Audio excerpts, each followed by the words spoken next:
այսօրվա վկայի հարցաքննությունից ինչ ընդհանուր եզրահանգման դուք եկաք, պարոն Մելիքյան։ Տեսեք, մի պահ փորձենք ֆիքսել էլի այս հանգամանքը։ Օգոստոսից վկան հարցաքննվում էր։ Այսինքն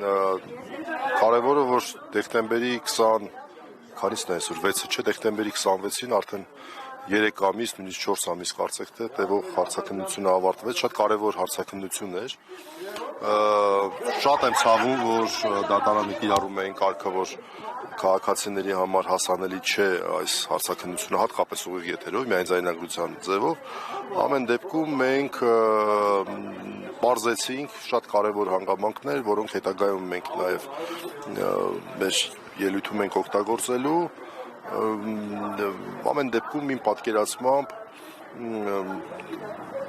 ոչ միայն մեղադրական բնույթ չէր կրում վկայի հարցաքննությունը, այլև որոշ հանգամանքների մասով ուղիղ արդարացման բնույթ էր կրում։ Պարոն Մելիքյան, լավ, ի վերջո, այս նիստերը, որոնք ընթանում են, սրանք ինչի մասին են։ Շատ լավ հարց եք տալի, շատ լավ հարց եք տալի, այս նիստերը նրա մասին է, որ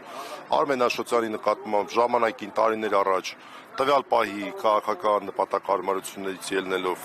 եղել է որոշում քրեական հետապնդում հարուցելու, քաղաքական հետապնդում ավելի ճիշտ հարուցելու քրեական գործի տեսքով եւ տեսեք, քանի տարի ենք մենք այս քաղաքական որոշման ձեռքում, այս քաղաքական որոշման, այսպես ասած, գերին հանդիսացել եւ անգամ եթե մի տարի հետո, 2 տարի հետո մենք ունենանք, ինչը մենք շատ հստակ ակնկալում ենք, արդարացման դատական ակտ, մարդիկ նույնիսկ մոռանալու են, որտեղ հիմա մենք ունենք տասնյակ քաղաքբանտարկյալներ, հիմա մարդիկ կենտրոնացած են եւ ճիշտ են անում, որ կենտրոնացած են այդ մարդկանց նկատմամբ ունենք 4 եպիսկոպոս եւ արքեպիսկոպոս բանտարկված, ունենք խոսքի ազատության համար բանտարկված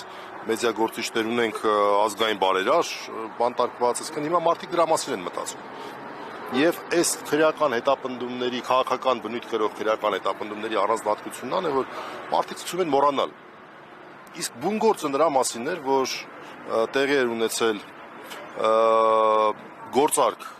որը որ մեղմ ասած բժշկական համալսարան եւ բժշկական համալսարանի կոլեկտիվի համար ոչ թե վնասակար չէր, այլև շատ օգտակար էր, մինչեւ հիմա դրա այդ գործարքի արդյունքներից մարդիկ օգտվում են, այսինքն աշխատանք էր ձեռք բերել, մինչեւ հիմա հանգստանում են, դա սեփականություն է, դա որևէ մեկը չի կարող բժշկականի եւ նրա աշխատողների ձեռքից առնելի տարբերությունն այլ բաների, որոնք որ ուղղակի հատկացվում էին, բայց մարդիկ դատվում են։ Եվ հաջորդիվ վկաների հարցաքննությունը շարունակվում է, այո, հունվարին է մեր հաջորդ նիստը, դեռ մենք դատակոչի ցուցակում ունենք, եթե չեմ սխալվում, 3 վկա, դատակոչը ավարտվելուն պես արդեն